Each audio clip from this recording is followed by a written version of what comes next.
Brace the rudders! Raise the sails! Raise the sails! Captain, an unidentified ship is approaching. Over. Roger. Wait, is that an Enterprise sales solution?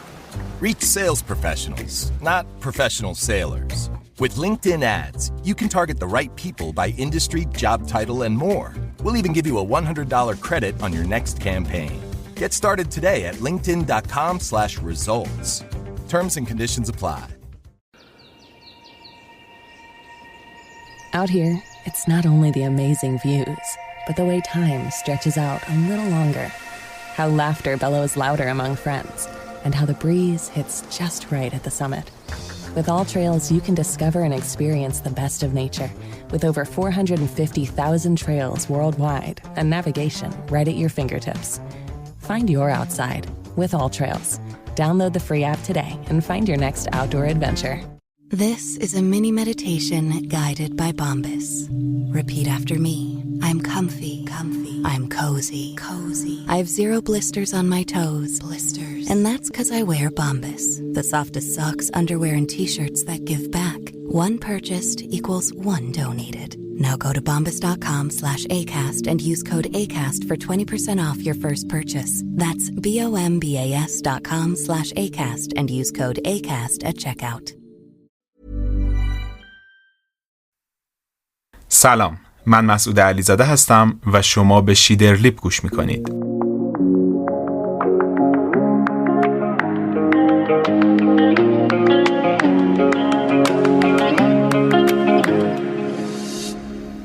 وقتی اونقدری پول جمع کردیم که تونستیم یه مغازه 70 متری بزنیم، دیگه دوست نداشتیم بهش بگیم مغازه. میخواستیم بگیم شرکت، کمپانی، دفتر، یه همچین چیزی. اسمش رو گذاشتیم ایکو. یه دونه ای انگلیسی از اول فامیلیمون علیزاده برداشتیم با یه کو به معنی کمپانی. یه تابلو بزرگی هم زدیم روش نوشتیم کامپیوتر علیزاده. فکرش رو بکنید، سرمایه اولیه‌مون نفری 10 میلیون تومان بود. فقط شهرداری ازمون 2,500,000 عوارض گرفت بابت ارتفاع تابلو. به قول آقای همساده داغون شدیم آقا. حالا که بعد از این همه سال بیزنس‌های مختلف رو تجربه کردم به اون روزا میخندم. اون زمان من متخصص بوق حمام بودم. میپرسین یعنی چی؟ بیان تا داستانشو بگم. میگن خیلی سال پیش یه بازرگان ثروتمندی با تک پسرش توی قصرشون زندگی میکردن. بازرگان خیلی دوست داشت پسرش دست از تنبلی برداره و وایس کنارش راههای تجارت رو یاد بگیره. اما پسرش هیچ وقت دل به کار نمیداد. یه روز بازرگان پسرش رو صدا زد، گفت پسرم تو چرا نمیای 2 روز وایسی شاگردی کنی تجارت رو یاد بگیری؟ فردا من بمیرم که کل این ثروت رو به باد فنا میدی. پسر گفت پدر جان، من همین الانش کل زیر و بم تجارت رو بلدم. ارزون میخری گرون میفروشی دیگه. این که شاگردی نمیخواد. تو اگه واقعا میخوای من بیام تو کار تجارت یه سرمایه درست حسابی بده، بشین ببین یه سفر برم چند برابرش میکنم. پدر میدونست که هنوز پسرش خیلی تازه کاره، اما با این وجود قبول کرد 10,000 دینار بهش بده و فقط یه شرطی گذاشت براش. گفت فقط زیاد دور نرو، تا همین بندر بغلی برو و برگرد ببینیم چی کار میکنیم. پسر بازرگان با خدم و حشم راه افتاد و رفت تا به بندر رسید. بازار ساحلی پر از جنب و جوش بود. همینطور که لب ساحل قدم میزد چشمش به یه عالم گوشماهی افتاد. سر تا سر ساحل پر بود از گوشماهی. پسر گوشماهی ها رو که دید یاد بوق حموم شهرشون افتاد. اون زمان هر حموم یه بوق داشت که وقتی زمان تغییر شیفت زنانه مردانه میشد، صاحب حموم با اون بوق به مردم اطلاع میداد و شیفت عوض میشد. بوق ها از همین گوشماهی ها ساخته میشد. پسر داد زد صاحب این گوشماهی ها کیه؟ یکی از فروشنده های تیز لب ساحل که دید این بنده خدا تازه کاره و نمیدونه گوشماهی ها رایگانه، سریع اومد نزدیک پسر، گفت کل گوشماهی های ساحل مال منه. پسر گفت دونه چند؟ گفت چون شمایی دونه 1 دینار. پسر با خودش فکر کرد بوق همون 50 دینار قیمتشه، یعنی 50 برابر. چه سود بزرگی، بابام برگاش میریزه. رو به مرد کرد و گفت همشو میخوام. چند روز طول کشید تا گوشماهی‌ها را از لای ماسه های ساحل جمع کردن و بار قاطر کردن و راه افتادن به سمت شهر. وقتی رسیدن بازرگان استقبال گرمی ازشون کرد و بعد از احوال پرسی و خوشوبش مفصل گفت خب پسرم بگو ببینم چی خریدی؟ پسر با غرور خاصی گفت بوق حمام خریدم. چیزی که اینجا 50 دیناره، شاید باورتون نشه، ولی من دونه 1 دینار خریدم. اینو که گفت بازرگان فریادی زد و از حال رفت. همه دورشو گرفتن و ماساژ و آب قند و اینها تا اینکه حالش بهتر شد. پسر گفت آخه پدر چرا انقدر ناراحت شدی؟ پدر با عصبانیت گفت آخه پسر نادان 10,000 تا بوق حمام خریدی؟ مگه شهر ما چند تا حموم داره؟ تازه همون یک حموم هم خودش 70 ساله داره از یه بوق استفاده میکنه. اینجا بود که پسر تازه فهمید وقتی باباش میگفت بیا وایسا شاگردی کن، بیا وایسا کاسبی رو یاد بگیر، یه چیزی میدونست که میگفت. اگه شما تا حالا جایی مثل پسر بازرگان گند زدید، تبریک میگم. به جمع متخصصین بوق حمام خوش اومدین.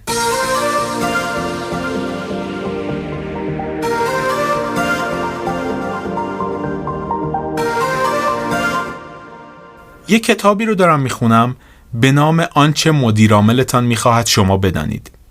نویسندش آقای رامچارانه. خلاصش اینه که بیزنس چند تا اصل داره که از یه میوه فروشی کوچیک تا شرکت اپل این اصول یکسانه. مثل اتم که از پروتون و نوترون و الکترون ساخته شده، بیزنس و کسب و کار هم هر اندازه که باشه باز از همین چند تا اصل ساخته شده. رامچاران یه استاد هندی دانشگاه هاروارده. خیلی آدم خفنیه. کارش رو 50 سال پیش از شاگردی تو کفش فروشی خانوادگیشون شروع کرده. توی دنیای کسب و کار فعالیت‌های زیادی داشته و تا الان مشاور خیلی از مدیرای بزرگ دنیا بوده. الان بعد از ظهر یه روز زمستونیه. نزدیک به غروبه و من توی دفتر نشستم. کتاب آقای رامچارانم جلوم بازه و دارم میخونم. داره در مورد دست فروشای خیابون منهتن صحبت میکنه. اتاق من چند تا پنجره بزرگ داره که ویوی روبروش دانشگاه تهرانه. دورتر رو که نگاه کنی کوههای پر از برف توچالو میبینی. پایین ساختمون خیابون انقلابه. دست فروشا پشت سر هم نشستن.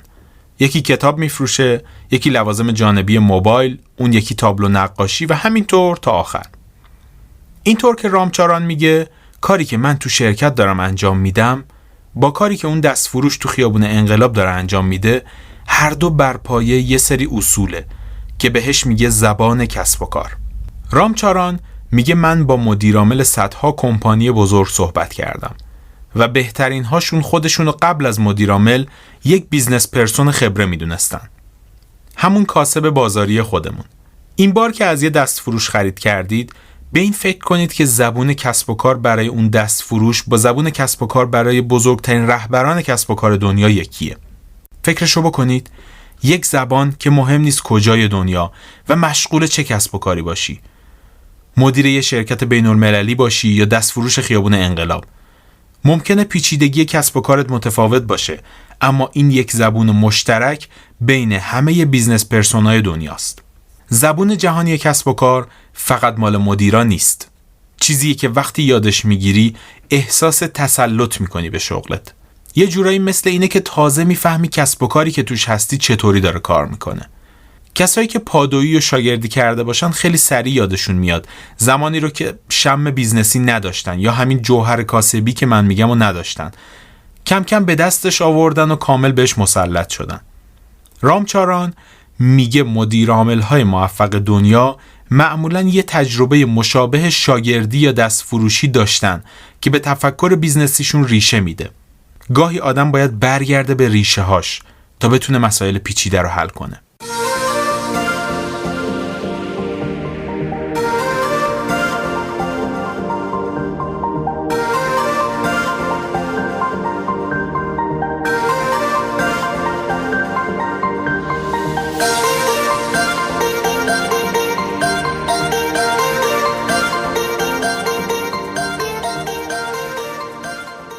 بیاین برگردیم به دستفروش خیابون انقلاب. درست پایین اتاق من بساطش رو پهن میکنه. صبح که میاد اول چند تا کارتون میچینه و روش 2 تا تخته میذاره. بعد شروع میکنه کتاباشو چیدن. جذابترین کتابا باید تو ردیف اول باشن. نزدیک چشم مشتری، نبرد من با عکس هیتلر، 48 قانون قدرت، بیاندیشید و ثروتمند شوید. این کار واسه اینه که آدمایی که رد میشن و سرشون پایینه رو جذب کنه. وقتی کتابا چیده شد، شروع میکنه به نگاه کردن بقیه. رقبا دارن چند میفروشن؟ چرا انقدر جلوی بساط فلانی شلوغه؟ حتما یه تخفیفی چیزی گذاشته. اینطوری از بازار اطلاعات به دست میاره. در عین حال حواسش هست کدوم کتابای مهم رو تموم کرده که باید فردا دوباره بیاره. اگه فروش امروزش خیلی کم باشه، شروع میکنه به تخفیف دادن. اینقدر قیمت رو کم میکنه که ارزش کتاباش از پولی که مشتری میخواد بگیره بیشتر بشه. 10%، 20%، 50% تخفیف. اگه ببینه بازم نمیشه، ویترین و چیدمان رو تغییر میده. باید هر طوری شده توجه مشتری رو جلب کنه. اگه بازم نشد، شروع میکنه به فریاد زدن. تخفیف بی سابقه، بدو بیا این ور بازار. اگه ببینه اینطوری هم جواب نمیده، فردا یه محصول جدید رو امتحان میکنه. کتاب کودکان چطوره؟ یا مثلا لوازم تحریر، شاید اون جواب داد. حتی اگه چیزی رو تغییر نده، همه اینایی که گفتم رو تو ذهنش انجام میده. حدس بزنید دستفروش چطوری میفهمه داره درست پیش میره. خیلی سخت نیست. وقتی که به اندازه کافی پول تو جیبش باشه، یعنی همه چیز مرتبه. بذارید یه چیز جالب براتون تعریف کنم. این داستان نشون میده ممکنه دستفروش باشی، اما از ثروتمندترین آدمای دنیا بیشتر جوهر کاسبی داشته باشی. اگه تو گوگل بزنید ثروتمندترین رپر دنیا، میرسید به اسم جیزی. یه رپر آمریکایی با 2.5 میلیارد دلار ثروت. کسی که بیشتر از 100 میلیون ترک فروخته. جیزی به دنیا اومده نیویورکه. 11 سالگی باباش ترکشون میکنه و از همون جوونیاش به سمت خلاف و اینا کشیده میشه. بین همین ولگردیاش هم اتفاقی با رپ آشنا میشه و بعد آلبوم اولش میگیره و دوران طلاییش خلاصه شروع میشه. جیزی جزو موفق ترین هنرمندای تاریخه. فقط 21 جایزه گرمی داره. تو پرانتز بگم یه نکته که در مورد جیزی برام جالبه اینه که 25 سال پیش با بیانسه آشنا شدن. الان 3 تا بچه دارن، به خوبی و خوشی هم دارن زندگی میکنن. بهشون میگن بزرگترین زوج سوپر استار تاریخ موسیقی. 25 سال تو سلبریتی‌ها واقعا به نظر من نادره. خب بریم سر بحث خودمون. ما به ثروت جیزی کاری نداریم. میخوایم در مورد مهارتش صحبت کنیم. اوایل سال 2015 جیزی اپلیکیشن تایدل رو حدود 50 میلیون دلار خرید. یه چیزی شبیه اسپاتیفای و ساندکلود و اینجور نرم افزارا واسه پخش موزیک. اما جیزی تو مصاحبهش گفت هنرمندا لیاقت بیشتری دارن. من میخوام حق واقعی هنرمندا رو بهشون پرداخت کنم. منظورش این بود مردم وظیفه‌شونه که پول بیشتری خرج کنن، ما داریم اینجا زحمت میکشیم، مردم پول به اندازه کافی بهمون نمیدن. یه رونمایی پرزرق و برق هم برگزار کرد و کلی آدم معروف آورد، همه روی سن ازش حمایت کردن. نیکی میناژ، ریهانا، مادونا، بیانسه که خانومش بود، با 7-8 نفر دیگه از ثروتمندترین خواننده‌های دنیا خلاصه برگزارش کردن. بعدها معلوم شد که به همشون یه سهامی داده بود تا ازش حمایت کنن. روز اول نرم افزار تایدل شد شماره 1 اپ استور. فرداش رسیده بود به رتبه 19. بعد از 1 ماه هم انقدر افت کرد که اومد تا رتبه 650. هر سال بدتر از سال قبل. همین چند وقت پیشم کلی از نیروهاشو اخراج کرد. تایدل در واقع یه برند ورشکسته است که با پول صاحبانش هنوز زنده مونده. اما چرا تایدل با این همه سر و صدا به این خفت و خواری افتاد؟ بیاین تا بهتون بگم. تایدل کلاً پولیه. چون شعارش حمایت از هنرمنداست، چیزی رو رایگان نمیفروشه. حتی امکان دانلود هم بهتون نمیده. باید فقط موزیکایی که تو نرم افزار خریداری کردین رو گوش بدین. $20 حق اشتراک میگیره که همون چیزایی رو که تو اسپاتیفای رایگان گوش میدیم بهمون بده. فقط ادعاش اینه که کیفیتش بالاست و برای گوش بدون ضرر و اینطور حرفا. واقعیت اینه که این مزخرفات برای اکثر آدما مهم نیست. جیزی با خودش فکر میکرد عجب ایده‌ای. به خواننده ها سهام میدم، طرفداراشون میان پول میدم موزیکاشون رو بخرن. یه نفر کامنت گذاشته بود داداش مردم پولشون رو خیلی بیشتر از هنرمند مورد علاقهشون دوست دارن. واقعیت اینه که جیزی دقت نکرد مشتری واقعی اون محصول کیه. هنرمندا مشتری اون نرم افزار نیستن. این مردم عادی هستن که باید براشون بصرفه به جای اسپاتیفای بیان تو تایدال موزیک گوش بدن. دستفروش خیابون انقلاب با یه نگاه میفهمه کدوم یکی از آدما مشتریه، کدوم فقط اومده ویترینو ببینه بره. پس ممکنه یه رپر میلیاردر آمریکایی جوهر کاسبی نداشته باشه، اما یه دستفروش خیابون انقلاب تهران داشته باشه. This is Paige DeSorbo from Giggly Squad. Boost Mobile is no longer that prepaid wireless company you remember. They've invested billions into building their own 5G towers across America. With Boost Mobile's networks, customers enjoy the speed and service they'd expect from the big three. Plus, groundbreaking benefits you'd only get from a true challenger of the industry. Boost Mobile will let you try the network risk-free for 30 days. So visit your nearest Boost Mobile store or find us online at boostmobile.com today. Ever wonder what your lashes are destined for? The cards have spoken. Maybelline New York Mascara does it all. Whether you crave fully fan lashes with Lash Sensational, big, bold volume from the Colossal, a dramatic lift with Falsies Lash Lift, or natural-looking volume from Great Lash, your perfect lash future awaits. Manifest your best mascara today. Shop Maybelline New York and discover your lash destiny. Shop now at Walmart. خب برگردیم با آقای رامچاران و خیابون منهتن. همونطور که گفتم رامچاران میگه 4 تا اصل هست که تمام کسب و کارا بر اساس این اصول کار میکنه. بیاین ببینیم چه اصولیه که در واقع جوهر کاسبی رو تشکیل میده.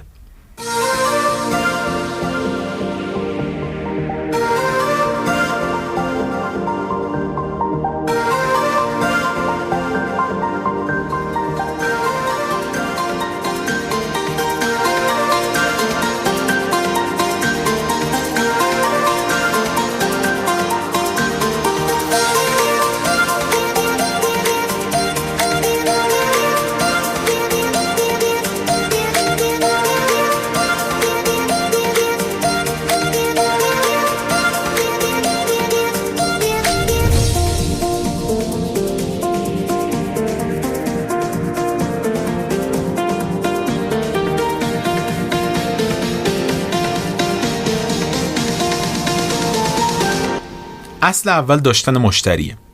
آیا این کسب و کار قدرت جذب و حفظ مشتری رو داره؟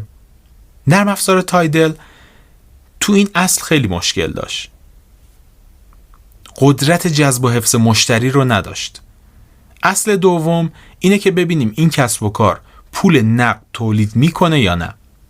کسب و کاری که پول تولید نکنه دیر یا زود از بین میره. اصل سوم بازگشت سرمایه است. باید ببینیم کسب و کار ما نسبت به سرمایه‌ای که براش گذاشتیم آیا بازدهی مناسبی داره یا نه.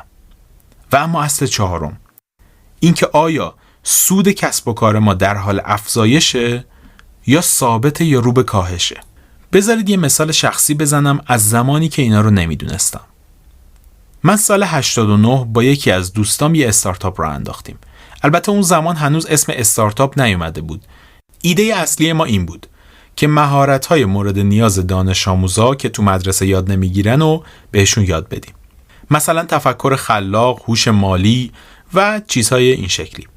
اما یه دوستم یه دفتر کار داشت که طبقه بالاش خالی بود. یه مدتی رایگان دادش به ما و ما شروع کردیم کارمونو. کل سرمایه‌مون حدود 5 میلیون تومان بود. فقط عشق راه اندازیشو داشتیم. اول رنگش کردیم دفتر رو، میز و صندلی خریدیم، تجهیزات خریدیم، یه جاشو کردیم اتاق مدیریت، منشی استخدام کردیم. بعد تازه نشستیم ببینیم مثلا کارمون چی هست و میخوایم چی کار کنیم. دیدیم نیاز به اطلاعات بیشتری داریم. نشستیم پای خوندن کتابای مرتبط. کلی مقاله خوندیم، کتاب خوندیم، دیدیم خیلی زمان بره، خیلی مطالب زیاده. رفتیم 3 نفر رو استخدام کردیم که شروع کنن به مطالعات و تحقیقات. شروع کردیم، مطالعه کردیم، تحقیق کردیم. 3 ماه طول کشید. به نتایج خوبی هم تو تحقیقاتمون رسیدیم. ولی مشکل این بود. پولمون تموم شد. و در اوج مجبور به خداحافظی شدیم. به قول یه دوستی عشقشو داشتیم ولی تجربهشو نداشتیم. نمیدونستیم اول باید ببینیم محصول ما مشتری داره یا نه. دوم ببینیم اصلا این مشتری بابت این خدمات چقدر حاضر پول بده. بعدش ببینیم واسه ادامه دادن این بیزنس چقدر مجبوریم هزینه کنیم. به اصطلاح پولی که خرج میکنیم کی قراره برگرده. بعد از اینکه همه این مراحل رو رد کردیم تازه به افزایش سود فکر کنیم. اما چیزی که اون موقع نمیدونستیم این بود که تو شهر ما کسی بوق حمام نیاز نداره. کسی که جوهر کاسبی داره، بیزنس رو میفهمه، میتونه با یه حساب سرانگشتی حدودی نتیجه کارو پیش بینی کنه.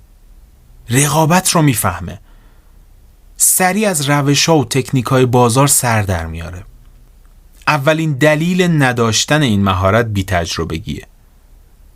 بی‌تجربگی رو میشه با شاگردی و آموزش و کسب تجربه عملی و کارآموزی و اینطور چیزا به دست آورد. اما یه دلیل دیگه هست که جالبه بدونید. تو دانشگاه و فضای آکادمیک معمولاً به پژوهشگرا میگن نرو داون شو یا گپ رو پیدا کن. یعنی چی؟ یعنی بگرد تو مقالات علمی ببین کجا رو بقیه تحقیق نکردن، تو برو در مورد اون تحقیق کن. نرو داون یعنی عمیق شدن روی موضوع خاص. موضوعات پایان نامه ها رو دیدین؟ مثلا بررسی رابطه بین انگیزه درونی و پیشرفت تحصیلی دانش آموزان پیش دانشگاهی شهر اسلام آباد غرب. اگه بخوای مرزهای علم رو گسترش بدی، نگاه دانشگاهی و آکادمیک لازم داری. باید روی پدیده‌های جدید عمیق بشی تا به نتیجه جدید دست پیدا کنی.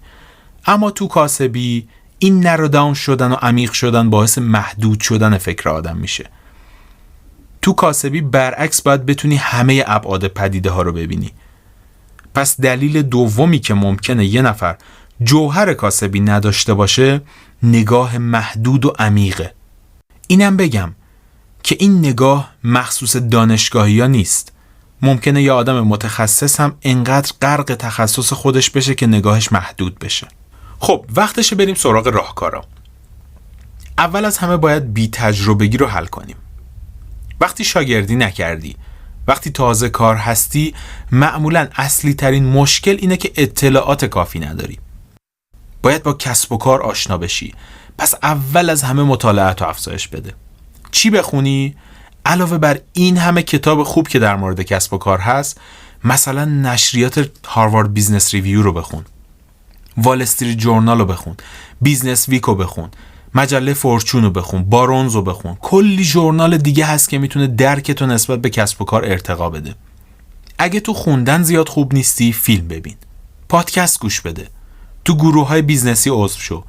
بعد از یکم پیشرفت حالا یه بیزنس پلن برای یکی از ایده های خودت بنویس یا یه پیج فروشگاهی تو اینستاگرام بزن. اینا میتونه کمک کنه درک بهتری از دنیای بیزنس به دست بیاری. راهکار بعدی واسه کساییه که میگن اینا رو بلدم ولی بازم ذهنم یک پارچه نیست، نمیتونم به تصمیم مطمئن برسم. دلیلش اینه که شما یه مدل ذهنی کامل ندارید. مدل ذهنی کار مغز آدمو ساده میکنه. افکار وارد میشن، از مدل ذهنی رد میشن و مغز در موردشون قضاوت میکنه. مدل‌های مختلفی برای کسب و کار وجود داره. یک مدل ساده بکشید رو کاغذ. مثلا یک مربع که میشه بخش فروش، یک فلش به عنوان مشتری‌های ورودی و یک فلش به عنوان نتیجه خروجی. حالا طبق این مدل ساده کسب و کارتون رو بررسی کنید.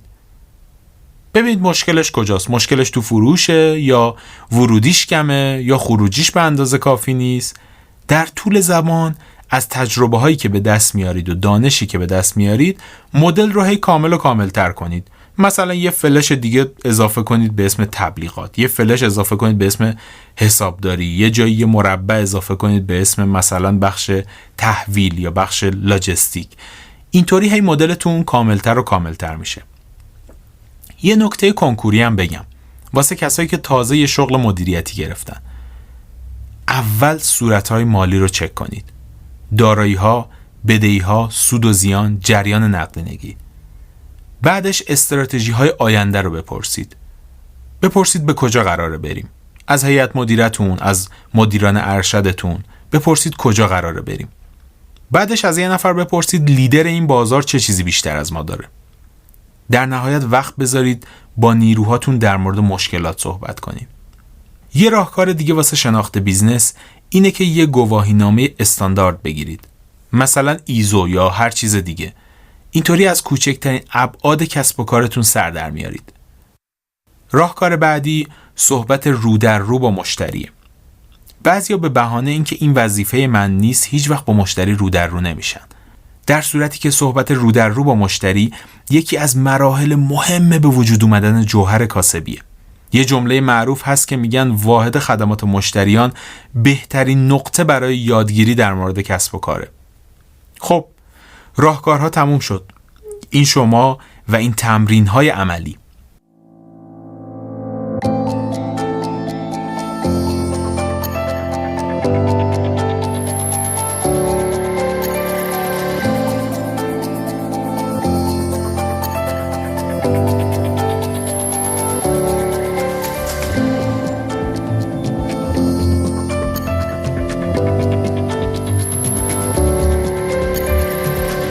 تمرین اول اینه که با یکی از دوستاتون یا اعضای خانواده‌تون شریکی یه کار کوچیک راه بندازید. مثلا یه روز برید از بازار گل رز دسته‌ای بخرید، باکس درست کنید بیاد تو خیابونای بالا شهر بفروشید. تمرین دوم اینه که برید تو بازار رفتار و حرفای فروشنده‌های حرفه‌ای رو با دقت گوش بدید. سعی کنید نکات مهمش و سوالایی که براتون پیش میاد رو یادداشت کنید. بعد برید از یه فروشنده دیگه سوالاتی که براتون پیش اومده رو بپرسید. مثلا به ذهنتون میرسه که چرا فروشنده اسپیکر برای هر مشتری که اسپیکر رو تست میکنه صدا رو باز کم میکنه، برای مشتری بعدی دوباره زیاد میکنه. یا چرا موبایل فروشا خودشون گوشی نمیارن تو انبارشون بذارن، اول میفروشن بعد میرن از 2 تا مغازه اونورتر میگیرن و میان میدن به مشتری. یا چرا اون مغازه‌ای که همه به عنوان مرکز فروش فلان برند معرفیش میکنن اینقدر برخوردش بده ولی مغازه شلوغه. یا مراحل فروش به مشتری از لحظه‌ای که وارد میشه تا موقعی که کالا رو تحویل میگیره و خارج میشه چیه؟ تمرین عملی بعدی اینه که توی هر کسب و کاری هستید 10 تا رقیب اصلیتون رو لیست کنید و از ابعاد مختلف با خودتون مقایسه کنید.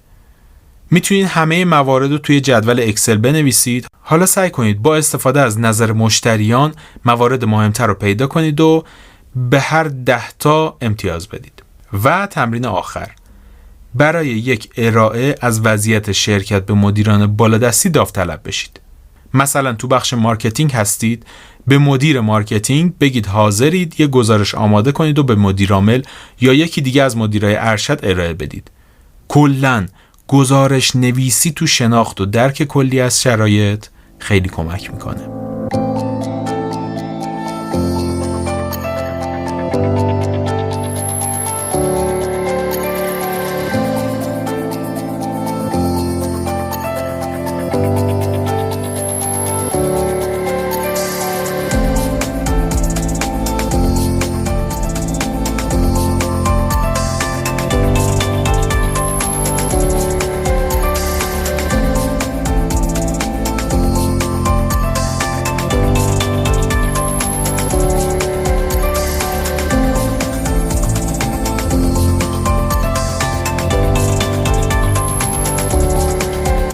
خب ممنونم از اینکه تا اینجا همراه من بودید.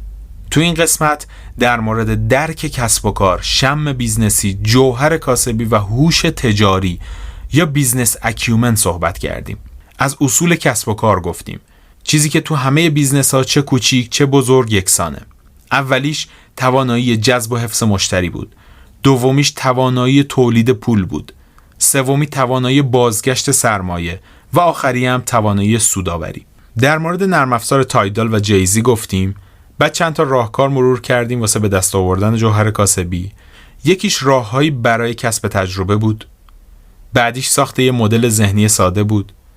چند تا راهکارم واسه کسایی گفتیم که تازه شغل مدیریتی گرفتن. بعدش رسیدیم به تمرین‌های عملی که در مورد انجام یه بیزنس کوچیک، بازارگردی، مقایسه خودتون با رقبا و در نهایت آماده کردن و ارائه داوطلبانه یک گزارش به مدیران بالادستی بود. و به عنوان حرف آخر باید تأکید کنم که کسب و کار زبان مخصوص خودشو داره. و همه بیزنس پرسون ها از یک دستفروش بگیر تا بزرگترین رهبران کسب و کار دنیا ازش استفاده میکنن. پس واسه فهمیدن دنیای کسب و کار باید زبونش رو یاد بگیری. اینجا اگه به خودت مغرور بشی و در مقابل یادگیری مقاومت کنی، آخرش میشی همون متخصص بوق حمام.